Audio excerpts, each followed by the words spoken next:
Hi everybody, it's me, Miss Jessica Lahore, and we're back with another Jess Talk. And for today, we're doing 2024 Year in Review. I can't believe it's already here. Before we get into this video though, if you want to start off the new year the right way, subscribe to my channel, hit the bell for notifications. Come on now, become a little Lahore today. All right, 2024 Year in Review. Let's get into it. Attention Lahore, attention Lahore, attention Lahore, attention. Here I am walking down the street, seeing all the boys trying to take a peek. Shorts pulled up and chest out right. Come on boys, just take a bite. Look but don't touch, spin it round and round. Crazy time.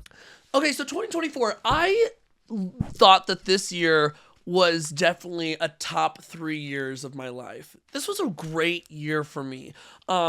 Even when I look back and I see some of the struggle, some of the harder moments throughout the year, the lessons learned, this year I felt the most overall aware of my surroundings. I felt most mentally focused on like building my self-confidence up, building my mental strength up, being nicer to myself, recognizing my feelings and managing them different. So mind, body, soul, I definitely felt more on it, even when I had really tough times. And I'd also say that this year I had some long stints of really, really rough times, and I was just working through it. Like, I've got this, time will pass, and that's really what showed up for me. So mind, body, and soul, definitely there, even in tough times. I would also say that career-wise, this was a top business year. I worked 568 events that I personally showed up and worked at. That doesn't include the things that I produced on the side, the extra things added or lost throughout the year. 568 for this year, which was less than last year, but work hard, work just as hard, play just as hard. I played so much this year. This is one of the first years I planned so much away time, so much vacation time and throughout the year, and just had a little bit more fun. This year, career-wise, I felt like every single month I checked a box. Something amazing happened every month. And I think the only way to go through the year and figure out the highlights and what I remember is I have to use my phone. I remember doing this before, and I have to start at the year, and I'm going to get memories, and I'm going to try to tell you and remember what I can recall from each of the months. So we kicked off the year, and I always love to see what the first photo of the year is. The first photo of the year is the end of New Year's Eve last year, and we rented out an Airbnb. We had all of our friends around a table and had a private chef that made food for us, and it was amazing. It's amazing. It's weird to see this photo a year ago and see faces that are no longer in this group, how faces have changed or expanded. Just everyone is themselves, but also so different. It's crazy to me. Let's continue throughout the month. I can already tell you right now, I took a lot of nudes in 2024, and I'm determined to count them and let you know how many I took in this year. But I took a lot of nude videos and photos. I was very body positive, like I always like to be. Let's see. We did at least one Ask a Queen a question every single month, which was really cool. Sometimes two. I got to be featured twice this year on Ghost Hunt TV, which was really cool. They're psychic drag artists here in Denver, and they go to different haunted places, and I got to be a guest twice. Some of the most fun experiences. Oh my goodness. We finished our Lahore's Lounge series at the beginning of the year as well, which is coming out. We're already building season 3, which is really, really cool. I went to the Bahamas, which was really cool, and volunteered with my partner's veterinary clinic. That was a really fun experience that I haven't ever done before. Our first vacation of the year. Got to go to a private island and ride a boat, like a private jet boat. I pulled tons of looks, stunted on these hoes in 2024. Look after look after look after look after look after look. In January, I was announced on the live list for South by Southwest. That was really cool as a featured artist to look out for in 2024. And baby, they weren't long. They weren't wrong. I produced the Diva Awards, one of the best Diva Awards, if I do say so myself. Yeah, I produced the 5th ever Diva Awards, the Drag Initiative and Variety Awards, and I was hoping that would be my last, and here I am planning the 6th annual Diva Awards. Probably the most amazing turnout that was at Meow Wolf, turned looks, best after party ever of all the years. It was truly iconic. But baby, are we there? Oh, we went to LA and raised a bunch of money for the Drew Project and Gun Violence is a Drag. Took over LA and Palm Springs. Went to Disneyland with my sisters Tiffany and Lulu. That was a riot. I have not laughed that hard ever. That was so much fun. That was Disneyland. Did a Britney event at Bounce Empire. That's crazy to think that was in March. Oh, yes. And then I get these photos. How could I forget? Yeah, March, we went to Texas as well for our South by Southwest conference where I got to host the showcase. We had our Meow Wolf production. That was pretty sickening. In April, at the beginning of April, I got into my huge car accident and got pulled out of my house and taken to jail. That's another Jess Talk soon to come. Don't you worry. That pretty much was the highlight of April. Worked through it, continued to work. May went to Puerto Vallarta. We went to Punta Cana. Not Punta Cana. We went to Belize. That's right. You better Belize it. We went to Belize. It was an amazing trip. I got sun blisters for the first time in Belize. That wasn't fun. We did the Freshest Faces of Drag show. That was pretty cool. Worked with Cheer Colorado. That was really awesome. Man, I was booked, blessed, and busy. Officiated tons of weddings. Opened up new venue spaces. I did a merchandise photo shoot video release this year. That was pretty sickening. Completely redesigned and rebranded Jessica Lahore and came out with a brand new merchandise line that I'm really proud of and speaks me, and it's pretty fucking fabulous. Went to Puerto Vallarta, which I love. Can't get enough of it. Produced the first Drag Nation that had all local entertainers and the first Drag Nation that had every entertainer on the flyer. That was pretty cool to do this year.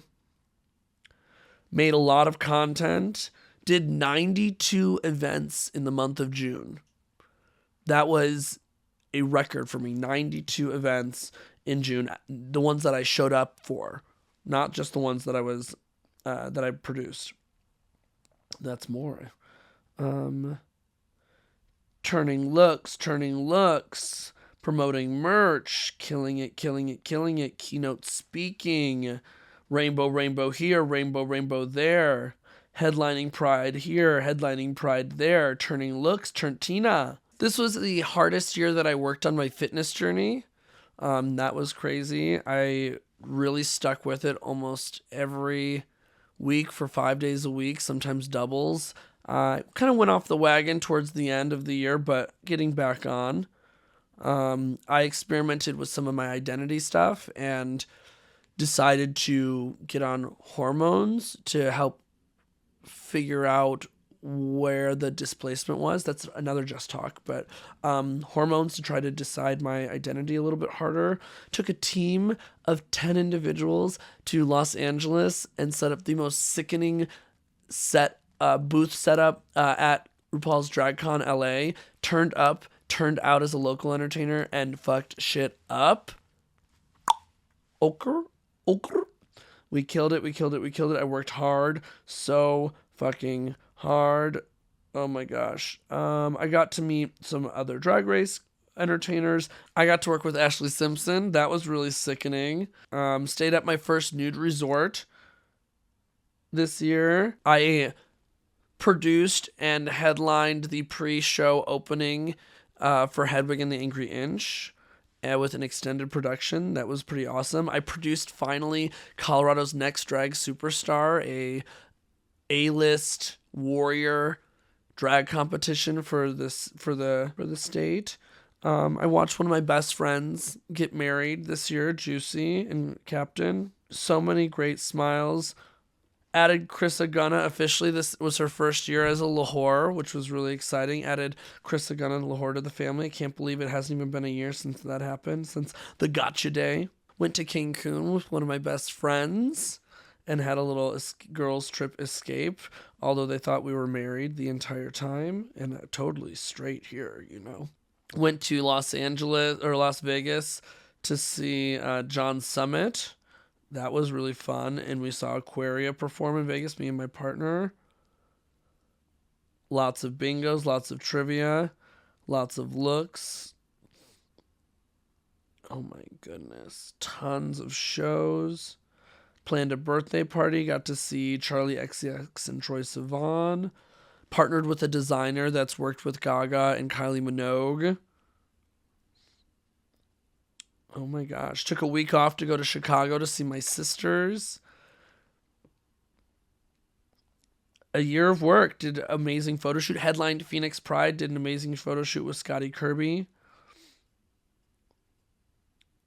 And I feel like I'm just barely signed with a brand talent agency, added an additional member to my team this year for editing and production. Now I'm going to go off script. I'm like, what else did I do?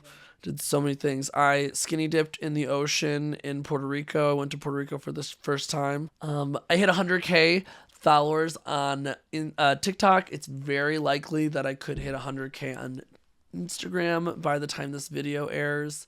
My podcast took off and had over 2,500 downloads. I auditioned for a show and I got on it, but it's not the show that you all think that it is. It's a very different show. We'll see if it happens. It's supposed to happen in February. I swear to God, I'm over it. I'm over it. Air this as a clip. Keep the mystery alive. What show could I be on? I spent 8 months of the year sober. That was interesting. 7 to 8 months of the year sober. Eric Andre.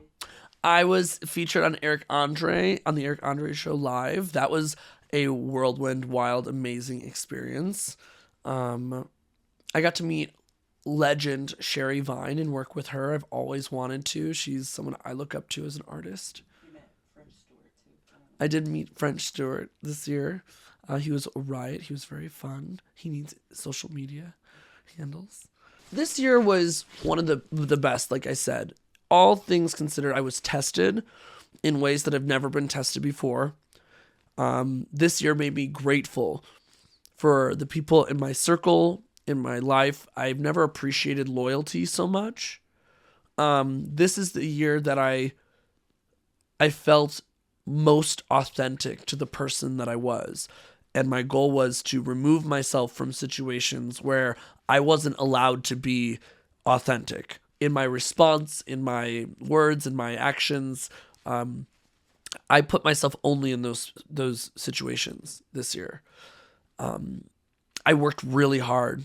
I hustled this year. And it's a reminder that I'm like, well, how am I supposed to level up? Like, what's the thing? And every year I am leveling up as an artist in ways that I don't see others doing. It feels so incredible. This 2024 year only had one major death, was my grandma. I was thankful not to, in terms of my family, we had the passing of some of my very close sisters, Minaj and Amaya, who both passed away. It's crazy to think that happened just this year.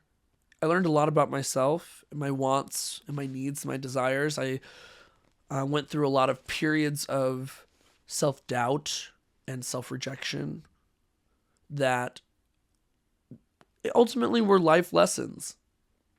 I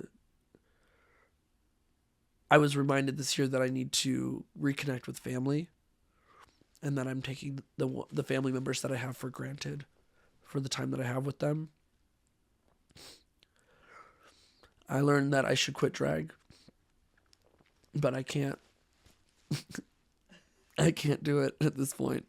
I probably should. I'm sure there's many of you that want me to quit drag, but what if I've learned anything this year? It's that deadline's always going to be pushed back until somebody forces me to. It makes me want to work harder and expand more and shoot for the stars, even if nobody's looking at my star. I learned that a lot this year. A lot of self-celebration, a lot of team celebration. What are we leaving behind in 2024 sitting in unhappiness for long periods of time and recognizing that I have the control to change my attitude. And the difference is, I think sitting in unhappiness is important. I'm not telling people not to be unhappy by any means. I guess playing the victim a little bit. I caught myself, not often, which is not my character, but in moments, playing the victim card to unhappiness that I easily could control. And I want to leave that behind. I don't want to sit in unhappiness because I feel deserving of it, because I feel that it's the solution, or it's to guilt others because it's easier. If I'm sitting in unhappiness, I'm sitting in it because it's just a moment in life, not a feeding into what I have control to change. I want to center myself. I'm leaving behind being all over the place in 2024, and ideally would like to center myself a little bit more in 2025. And that's the first one that comes to mind. What else could I leave behind? I don't know. I don't know if there's anything else that I'm really focused on. Oh my God, I'm bringing so much into 2025. I'm in my level up. I think this year was the level up phase. Now it's to execute. I believe that my years go in cycles when it comes to my career. 2020 was a year for leveling up. 2021 was execution, one of my most successful years. 2022, leveling up. 2023, executed, had an amazing year last year. This year, although just as amazing, was a leveling up year. A work hard year, find what I'm good at, like hone in on my craft, my attitude, my persona. Now it's to put it in to action. I know my brand, I know myself, I know my pillars, I know what I want to do and what I don't want to do. I am ready to go into next year executing what I've learned this year and what I've been tested about. I'm ready to put into action. It's fire. It's gonna be fire next year. Unless the government fucks it up. That's the only little sprinkle of bullshit is the government. Well, everybody, that was my 2024 year in review. Chaos. I couldn't have asked for things to happen any differently this year. I absolutely am looking forward to 2025. And for every little Lahore that I met this year, every Lahore in the Lahordom, every person that has supported me throughout the year, from venues to my partner to my team, my fucking kick-ass team, to the fans, to the people that check in on me, the people that care, the people that come to my shows, the regulars. This is all a product of you. The chances, the opportunities, the love, the constant support, and just interaction. And I'm going to continue to do this as long as I can, and it's easier to do it with that support. Each year I'm reminded that as much as I am a bad bitch and can run a lot of things, I would be completely unsuccessful without the people behind me. Or not as successful, it just wouldn't be the same. It was a good year. It's time to kill it next year. Tell me, what were your highs and lows of 2024? What are you leaving behind and taking into 2025? Until then, we'll see you next year. Bye. I'm an inattentional whore. Can't help it, bitch. I'm an inattentional